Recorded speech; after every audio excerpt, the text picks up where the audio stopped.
ఉట్టికి ఎగరలేనమ్మ ఆకాశానికి ఎగిరిందట. ఇప్పుడు ఉగ్రదేశం పాకిస్తాన్ పరిస్థితి కూడా సరిగ్గా ఇలానే తయారైంది. ఒకవైపు దేశం అప్పుల్లో కూరుకుపోయింది. పూట గడవడమే కష్టంగా మారింది. కనీసం విదేశీ అతిథులకు ఆతిథ్యం ఇచ్చిన హోటల్ బిల్లులు కట్టడానికి కూడా ఆ దేశం వద్ద పైసలు లేవు. కానీ గ్లోబల్ లీడర్ల బిల్డప్ ఇస్తూ అమెరికా ఇరాన్ మధ్య రాయబారానికి వెళ్ళింది. కట్ చేస్తే అక్కడ శాంతి చర్చలు తుస్సుమన్నాయి. ఇక్కడ అప్పు ఇచ్చిన మిత్రదేశం యుఏఈ ఆ దేశం పీక పట్టుకుంది. పాత అప్పు తీర్చడానికి కొత్త అప్పులకు సిద్ధమైంది. ఆ కొత్త అప్పు కోసం మళ్లీ భిక్షపాత్ర పట్టుకుంది. అసలు పాకిస్తాన్ ఆడుతున్న ఈ రిస్కీ గేమ్ ఏంటి? సౌదీలో దోస్తీ, యుఏఈతో వైర్యం పాక్కు ఏ తీరానికి చేస్తోంది? అప్పుల ఊబిలో ఉన్న దాయాది దేశం దివాలా నుంచి గట్టెక్కుతుందా, లేదంటే పరువు పోగొట్టుకుని నవ్వుల పాలవుతుందా? Watch the story. పాకిస్తాన్ మళ్లీ బెగ్గర్ పాత్రను అందుకుందా? పాక్కు యుఏఈ ఇచ్చిన అల్టిమేటం ఏంటి? హోటల్ బిల్లు కట్టలేని పాక్కు శాంతి చర్చలేలా? ఉగ్రదేశం పాకిస్తాన్కు ఏదో చేయాలని తెగ ఆరాటపడుతుంది. ప్రయత్నాలు కూడా మొదలుపెట్టింది. చివరికి ఇంకేదో జరిగింది. ఉన్నది పాయే ఉంచుకున్నది పాయే అన్న చందంగా మారింది దాయాది దేశం పరిస్థితి. ఒక రకంగా చెప్పాలంటే పాకిస్తాన్ ప్రస్తుతం ఒక రోలర్ కోస్టర్ రైడ్లా మారింది. ఒకరోజు శాంతి చర్చలకు ఆతిథ్యం ఇస్తూ ప్రపంచ దృష్టిని ఆకర్షిస్తుంది. మరుసటి రోజే భిక్షపాత్ర పట్టుకొని అప్పుల కోసం పాకిస్తాన్ వేట మొదలుపెట్టింది. తాజాగా నివేదికల ప్రకారం సుమారు $350 కోట్ల పెట్టుబడులుగాను రుణాల రూపంలోనూ ఇవ్వమంటూ మళ్లీ సౌదీ అరేబియా, చైనా దేశాలను పాకిస్తాన్ ఆశ్రయించింది. అసలిప్పుడు పాకిస్తాన్కు ఈ రుణాలు ఎందుకు అవసరం? పాత రుణ బకాయిలు తీర్చడానికి? అవును, మీరు విన్నది నిజమే. అప్పులు తీర్చడానికి మళ్లీ ఆ దేశం రుణాలను అడుక్కుంటోంది. పాకిస్తాన్ ఆర్థికంగా ఎప్పుడు గల్ఫ్ దేశాలపైనే ఆధారపడుతూ వస్తోంది. ముఖ్యంగా యునైటెడ్ అరబ్ ఎమిరేట్స్ ఇన్నాళ్లు పాకిస్తాన్కు ప్రధాన ఆర్థిక మద్దతుదారుగా నిలుస్తూ వచ్చింది. పాకిస్తాన్ ఆ దేశానికి 2 వేర్వేరు రుణాల రూపంలో దాదాపు $350 కోట్ల తిరిగి చెల్లించాల్సి ఉంది. గత 7 ఏళ్లుగా యుఏఈ ఈ రుణ చెల్లింపును వాయిదా వేస్తూ వస్తోంది. అంటే పాత అప్పు తీర్చమని యుఏఈ అడగకుండా దాని స్థానంలో కొత్త అప్పును మంజూరు చేస్తూ పాత రుణాల గడువు పెంచుతూ వచ్చింది. పాకిస్తాన్ దివాలా గండం నుంచి ప్రతిసారి యుఏఈ గట్టెక్కించేది.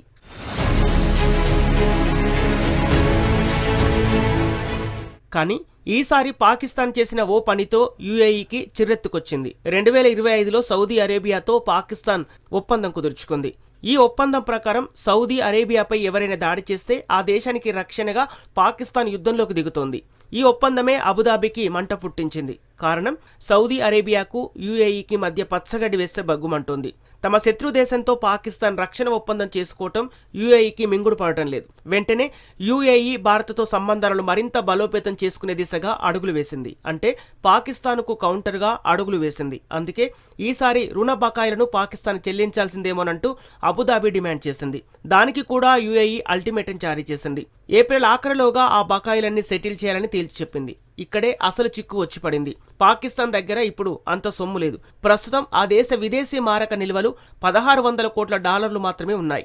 IMF నిబంధనల ప్రకారం ఈ జూన్ నాటికి ఈ నిల్వలు $1800 కోట్ల చేరాలి. అలా జరగకపోతే పాకిస్తాన్కి ఇవ్వాల్సిన IMF రుణం కాస్త డేంజర్లో పడుతుంది. IMF షరతులో ఒకటేమిటంటే పాకిస్తాన్ వద్ద కనీసం $1800 కోట్ల విదేశీ మారక నిల్వలు ఉన్నాయి. ఇప్పుడు పూట గడవాలంటే IMF నిధులు కావాలి. రుణ బకాయిలను చెల్లించమని యుఏఈ ఒత్తిడి తెస్తోంది.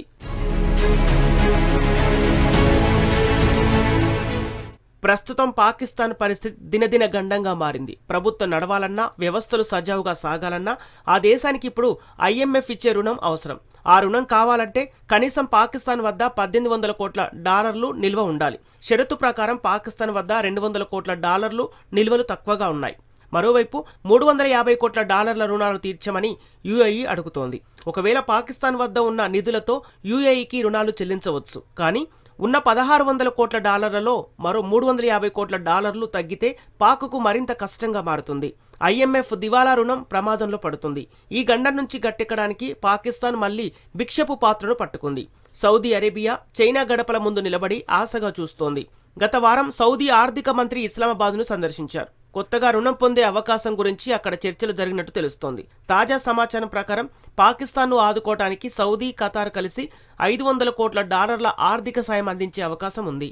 మరోవైపు చైనా నుంచి రుణాలను రాబట్టుకునేందుకు పాకిస్తాన్ ఒక ప్రతిష్టాత్మకమైన ప్రతిపాదన చేస్తోంది. చైనా పాకిస్తాన్ ఎకనామిక్ కారిడార్ సిపెక్ రెండో దశను ప్రారంభించాలని బీజింగ్ను కోరుతోంది. ఇది రోడ్లు, ఓడరేవులు, విద్యుత్ ప్లాంట్లతో కూడిన భారీ మౌలిక సదుపాయాల ప్రాజెక్టు. దీని ద్వారా పెద్ద ఎత్తున నిధులు వస్తాయని పాకిస్తాన్ ఆశిస్తోంది.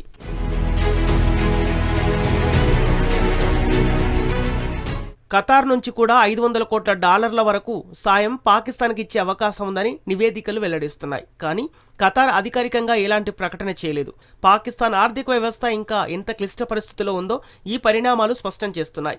ఒక అప్పు తీర్చడానికి మరో అప్పు చేయటం అనేది ఉగ్రదేశాన్ని కోలుకోలేని దెబ్బతీస్తోంది. ముఖ్యంగా యుఏఈ వంటి మిత్రదేశాలు కూడా అప్పు తిరిగి చెల్లించమని ఒత్తిడి చేస్తుండడం ఇస్లామాబాద్కు పెద్ద తలనొప్పిగా మారింది. ప్రస్తుతం పాకిస్తాన్ మొత్తం అప్పు 79 లక్షల కోట్ల రూపాయలకు పైగా ఉంది. గత ఏడాదితో పోలిస్తే ఈ అప్పు 10% పెరిగింది. మరోవైపు ఆ దేశం విపరీతమైన ద్రవ్యోల్బణం, ఇంధన కొరతతో కొట్టుమిట్టాడుతోంది. అంటే పాకిస్తాన్ పరిస్థితి పుండు మీద కారం చల్లినట్టుగా ఉంది. ఒకవైపు పెరిగిన అప్పులు, మరోవైపు ఏమాత్రం వృద్ధి కనిపించని ఆర్థిక వ్యవస్థతో పాక్ తల్లడిల్లుతోంది. అయితే ఈ సంక్షోభం కేవలం ఆర్థిక పరమైనది మాత్రమే కాదు. దీని వెనుక రాజకీయ, వ్యూహాత్మక తప్పిదాలు కూడా ఉన్నాయి.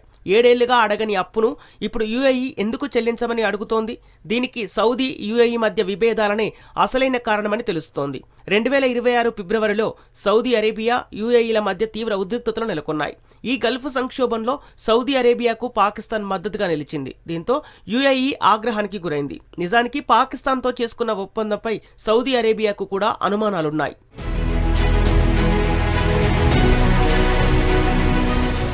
యుఏఈ తన అప్పును వెంటనే చెల్లించమనడం పాకిస్తాన్ తీసుకున్న రాజకీయ నిర్ణయానికి ఎదురుదెబ్బగా చెప్పవచ్చు. మిత్రదేశాల మధ్య మారుతున్న ఈ సమీకరణాలు పాకిస్తాన్ను మరింత ఇబ్బందులోకి నెట్టేస్తున్నాయి.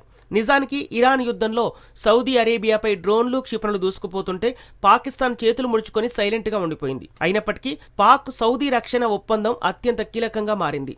2 దేశాల మధ్య బంధం మరింత బలపడిందనే సంకేతాన్ని ఇచ్చింది. దీనికి ప్రతిస్పందనగా యుఏఈ అధ్యక్షుడు జనవరిలో ఆకస్మికంగా భారత్లో పర్యటించారు. ఇరు దేశాలు ఒక వ్యూహాత్మక రక్షణ ఒప్పందంపై సంతకాలు చేశాయి. ఇదిలా ఉంటే అబుదాబి కంటే రియాద్కే పాకిస్తాన్ ఎక్కువ ప్రాధాన్యం ఇస్తుందని యుఏఈ భావిస్తోంది. అందుకే తమ అప్పును వెంటనే తీర్చమని యుఏఈ సహజంగానే డిమాండ్ చేస్తుంది. ఇక పాకిస్తాన్ తాజాగా పనికిమాలిన పనిచేసి బొక్కబోర్ల పడింది. ఇరాన్ యుద్ధాన్ని ఆపేందుకు మధ్యవర్తిగా బయలుదేరింది. ఇస్లామాబాద్లో ఇరాన్, అమెరికా బృందాలతో శాంతి చర్చలు నిర్వహించింది. ఈ చర్చలు విఫలమయ్యాయి.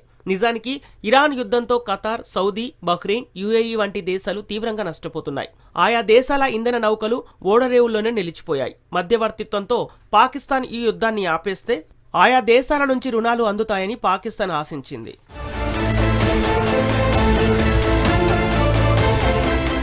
పాకిస్తాన్ అనుకున్నది ఒకటి, జరిగింది మరొకటి. శాంతి చర్చలు తుస్సుమన్నాయి. ఆర్థికంగా పాకిస్తాన్ ఎంత దిగజారిపోయిందో, ఆ దేశంలో నిధుల కొరత ఎంత తీవ్రంగా ఉందో తెలిపే నివేదిక ఒకటి బయటకొచ్చింది. ఇస్లామాబాద్లోని శాంతి చర్చలను సెరెనా హోటల్లో నిర్వహించారు. ఇప్పుడు ఆ హోటల్లో ఆతిథ్యానికి అయిన బిల్లులు కూడా పాక్ చెల్లించే పరిస్థితి లేదట. అంటే 2 దేశాలకు ఆతిథ్యం ఇచ్చినప్పుడు వచ్చే రొటీన్ ఖర్చులు కూడా చెల్లించడంలో పాక్ విఫలమైంది. దీంతో అంతర్జాతీయంగా ఆ దేశం పరుగును పోగొట్టుకుంది. ఉట్టికి ఎగరలేనమ్మా నింగికి ఎగరడానికి ప్రయత్నించడం అంటే ఇదేనేమో. అసలు హోటల్ బిల్లు కూడా చెల్లించే పరిస్థితి లేని పాకిస్తాన్కు ఈ మధ్యవర్తిత్వం, శాంతి చర్చలు అవసరమా అంటూ ఆ దేశ ప్రజలే స్వయంగా మండిపడుతున్నారు. ఇది చాలదన్నట్టు మళ్ళీ 2వ దఫా శాంతి చర్చలను కూడా పాకిస్తాన్ నిర్వహించేందుకు సిద్ధమైనట్లు తెలుస్తోంది. మొదటి దఫా హోటల్ బిల్లులనే చెల్లించలేని పాకిస్తాన్ 2వ దఫా హోటల్ బిల్లును ఎలా చెల్లిస్తుందో వేచి చూడాల్సిందే. అయితే పాకిస్తాన్ ఆడుతున్న ఈ రిస్కీ గేమ్లో గెలుస్తుందా, ఓడుతుందా అన్నది మాత్రం త్వరలో తేలనుంది.